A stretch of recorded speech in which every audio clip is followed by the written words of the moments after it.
আসসালামু আলাইকুম। আমি লতা মণ্ডল। স্বাগত জানাচ্ছি নির্বাচনী সংবাদে। বিএনপির ভারপ্রাপ্ত চেয়ারম্যান তারেক রহমানের স্বদেশ প্রত্যাবর্তন উপলক্ষে সরকার সর্বোচ্চ নিরাপত্তা ব্যবস্থা গ্রহণ করেছে।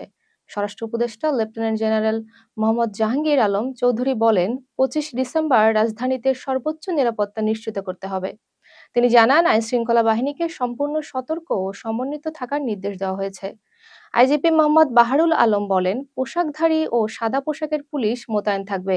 এছাড়া বিএনপির পক্ষ থেকেও তারেক রহমানের ব্যক্তিগত নিরাপত্তা ব্যবস্থা রাখা হয়েছে। ত্রয়োদশ জাতীয় সংসদ নির্বাচনে ফেনী ২ আসন থেকে মনোনয়নপত্র সংগ্রহ করেছেন হাজী ওবায়দুল হক। মঙ্গলবার ২৩ ডিসেম্বর তিনি আমজনতার দলের সদস্য হিসেবে জেলা রিটার্নিং কর্মকর্তার কার্যালয় থেকে মনোনয়নপত্র নেন। হাজী ওবায়দুল হক ফেনী জেলা আওয়ামী লীগের সদস্য ও সাবেক অর্থ সম্পাদক ছিলেন।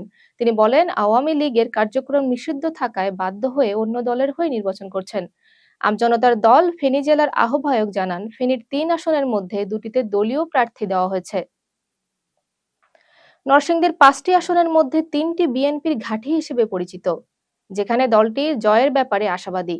নরসিংদী ১, ৩ ও ৪ আসনে সম্ভাব্য প্রার্থীরা দলে জনপ্রিয় এবং নির্বাচিত হলে মন্ত্রী হবেন এমন প্রচার চলছে।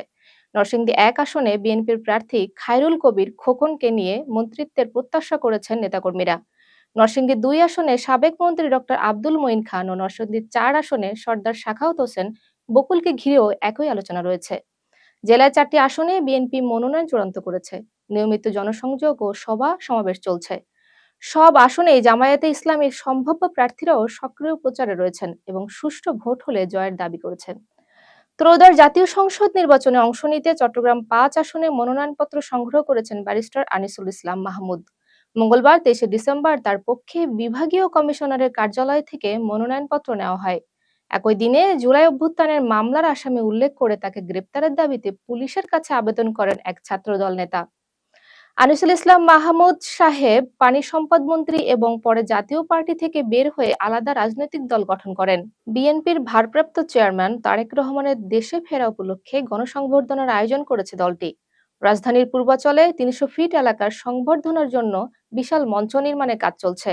লন্ডন থেকে দীর্ঘ ১.৫ যুগ পর আগামীকাল বৃহস্পতিবার ২৫ ডিসেম্বর দুপুরে দেশে ফিরছেন তিনি। কুড়িল মোড় থেকে সংবর্ধনা মঞ্চ পর্যন্ত সড়কের দুই পাশে ব্যানার ও ফেস্টুন লাগানো হয়েছে। মঞ্চের দুই পাশে আইনশৃঙ্খলা বাহিনীর তাঁবু ও সড়কের ল্যাম্পপোস্টে মাইক স্থাপন করা হয়েছে।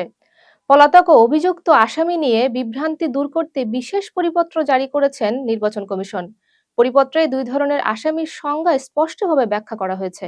একই সঙ্গে কারান্তর অজামিন প্রাপ্ত প্রার্থীদের হলফনামা দাখিলের নিয়ম জানানো হয়েছে। মঙ্গলবার ২৩ ডিসেম্বর এই পরিপত্র জারি করা হয়। ইতিমধ্যে পরিপত্রটি সব রিটার্নিং কর্মকর্তার কাছে পাঠানো হয়েছে। সংবাদ সম্মেলনে জানানো হয়েছে, নুরুল হক নূর পটুয়াখালী ৩ এবং রাশেদ খান ঝিনাইদহ ৪ আসনে মনোনয়ন পেয়েছেন। শরিক ও জোটভুক্ত দলগুলোর জন্য বিএনপি আরও ৭টি আসন ছেড়েছে। এই আসনগুলোতে বিএনপি প্রার্থী না দিয়ে জোট শরিকদের সমর্থন দেবে। বিভিন্ন আসনে বিপ্লবী ওয়ার্কার্স পার্টি, নাগরিক ঐক্য, গণ অধিকার পরিষদ সহ কয়েকটি দল প্রার্থী দিয়েছে।